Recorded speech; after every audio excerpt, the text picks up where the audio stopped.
Hi, Bradley. It's great to be back for our fifth edition of Where is Jho Low? We've had a bunch of tips coming in since we last were on air on our YouTube channel, and we'll get to those later in this show. It's a short one today, but I know you've been talking to a source that you've cultivated for many years who knows the inner workings of the Chinese government, and we've got some pretty amazing things to reveal from that source. So why don't you tell our listeners a little bit about what you've learned in the last few weeks? Right. Well, obviously, not all sources have an agenda necessarily. Sometimes they just like to kind of talk and gossip and just explain how the world works. That's one of the things that we rely on so much as journalists when we were at the Wall Street Journal and then now at Project Brazen. So I was asking this person who is very connected in the Chinese Communist Party and also in other kind of high up levels of Southeast Asia. And they said to me, look, it's very clear deal. Jho Low has a deal with China, the government, that he can have completely free movements. Nobody's going to mess with him, and no foreign country can interfere with Jho Low while he's in China. He has a new passport, new identity if he needs to use it, if he has to show it to anyone. He has complete visa free living in China, and it all comes down to this Belt and Road discussion, which we went over in the first episode. He helped do these deals, and as a result, he is somebody they have to protect. It's as simple as that. The most interesting thing, though, he said to me was that Malaysia, nobody in Malaysia, not the police, the Attorney General's office, the Foreign Corruption Unit, nobody is asking China for Jho Low. So despite what you hear about publicly about, oh, we are looking for him, please let us know if you find any tips, this person said nobody in Malaysia is seeking Jho Low. And their explanation was that essentially there's too many people, powerful people in Malaysia connected to Jho Low that haven't yet really been fully explored. The money they received, the relationship they have, the way in which that money just filtered through the whole system in a variety of ways. Maybe in some cases people didn't even realize, but still they got the money, And as a result, there's nobody in Malaysia really wants Jho Low back. It's too explosive. Everything that he's done, knows, and could affect in Malaysia. Without putting that source into danger, Bradley, why don't we just explain a little bit about why this is not just rumor and gossip? The person that we're talking to in China really knows the very upper level officials, and so when we're saying today that look, Malaysia is not formally really asking for Jho Low, we know it. We're not gossiping, right? Yeah, exactly. This is the kind of source that we've tested for years on other stories that we've done about China when we're in the Wall Street Journal and elsewhere.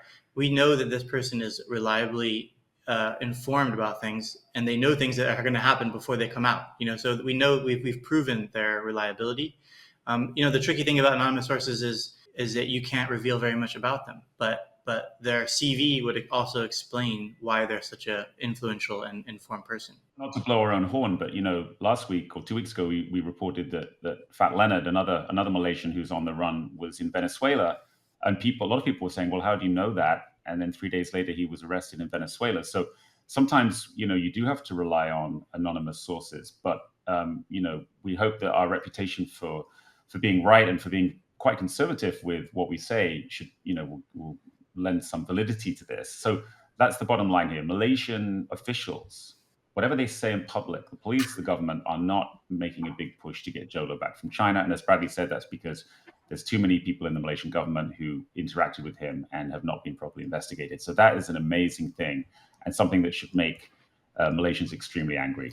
And what else did that source explain to us about how China thinks about Jho Low and why they continue to harbor him, Bradley? Yeah, and he was actually quite defensive about China when I said, well, why let this guy roam free? There's a lot of money that's been stolen. The Malaysian people are seeking those funds.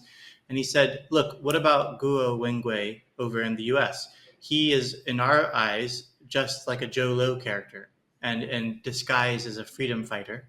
And yet he's protected. Nobody's trying to seize his funds and help recover them for the state of China.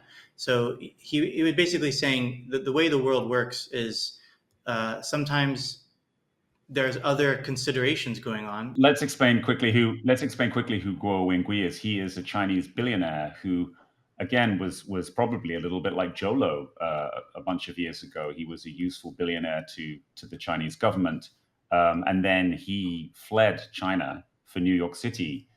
He's accused in China by President Xi Jinping's government of corruption, and he is living in a penthouse on Central Park South, overlooking Central Park in New York City.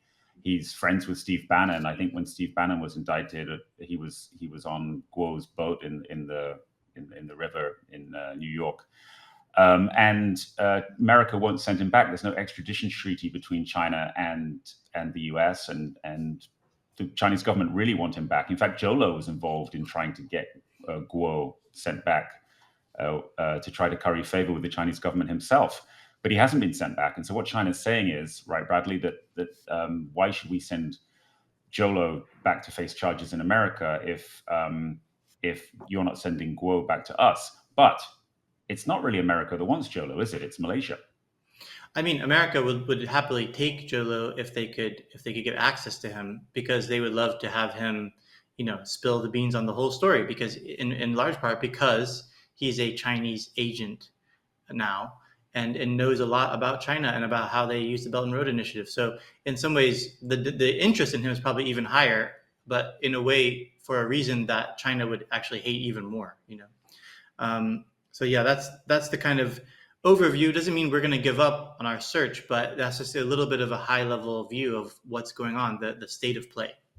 Well, now you found something else out about Hong Kong, haven't you? So we said that under the terms of his sort of country arrest, he's allowed to move around pretty freely: Shanghai, Beijing, Hong Kong, and Macau. And you've learned something about where his family is, right? Well, yeah, I think essentially he feels safest in mainland China ever since Najib fell from power or was voted out. But Hong Kong is still a base of operations for his family, but in particular his parents, who are quite notable Penang family, and who have been, frozen out of Malaysia for sure. But and so all their assets now, everything is in Hong Kong, and so they're now Hong Kong residents. They live normal lives in Hong Kong. We also heard reports of his sister being in Hong Kong. So, anyways, that's sort of a base of operations for the Low family. Zen, we think, is also mostly in Hong Kong, and Joe, obviously the more sensitive person, is kind of moving around a little bit more and spending more of his time in mainland China than he was before. So that's just another kind of overview of like the situation with the Low family. Now, since we started this program on YouTube, and this is our fifth edition, we've been getting tips in to our Project Brazen at protonmail.com email. That's projectbrazen at protonmail.com. And we received a tip since our last episode, right, Bradley, about some of the companies that Jho Low has in Hong Kong. Yeah, it's another just more evidence of Joe's active operational life in China. So Jinwell Capital, which we all know and remember from the famous advertisement that he made for that, with involving Alicia Keys and all these other characters. Jinwell renamed itself Quinton Investments, which kind of sounds like the first company ever started, Winton, right? And there's been activity in the Hong Kong registry for that company as recently as months ago. And I think this is a big area of our interest right now, is what are Jho Low's business interests, and we're looking at these companies that we've connected him to. We talked about Kinetic Profit. Now we have Quinton to look at a little bit deeper. We want to kind of get an idea of the assets that are connected to Jho Low in 2022. It's pretty relevant because that's where potentially the money from 1MDB has gone, is into these kinds of assets. So it's an interesting tip. We're definitely digging in more on that front, and we have some help from people in China to also look for more tips. Searching everywhere we can. Yeah, so thanks to the listener who sent that in. And if you do have any tips, do send them in. Photos, documents, sightings, anything like that, and we will feature them in upcoming episodes. But as we move ahead with this YouTube series, under our whale hunting brand, which is our newsletter that Bradley and I put out with all the news that we're breaking, we're gonna also use our YouTube for other purposes, and we want to do different episodes on other stories that we are exploring. All of them are connected by our desire to show you how the world really works. That's what we're always doing at Project Brazen. and under our whale hunting newsletter brand that we're now going to extend to YouTube.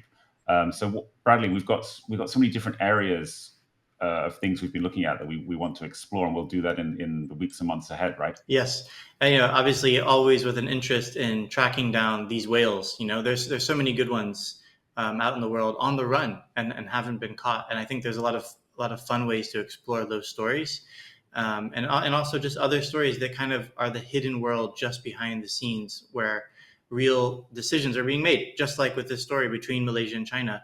There's a public version that we see play out in the newspapers, and then there's the actual truth of what's going on, and that's really kind of our worldview. There's a hidden dimension to everything that really helps you understand.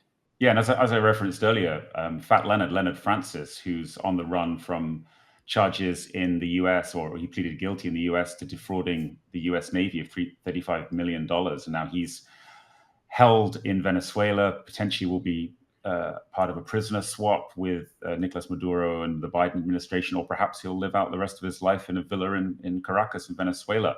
That's another whale that we've been looking at, and obviously that he was the focus of our podcast last year, Fat Leonard. There's a new bonus episode that we just put out, episode 13 of that podcast, which you can find on Apple Podcasts, Spotify, or wherever you listen. And subscribe to this channel for more of the same. We love your support, and we'll keep reporting here on our YouTube channel. So thanks for listening.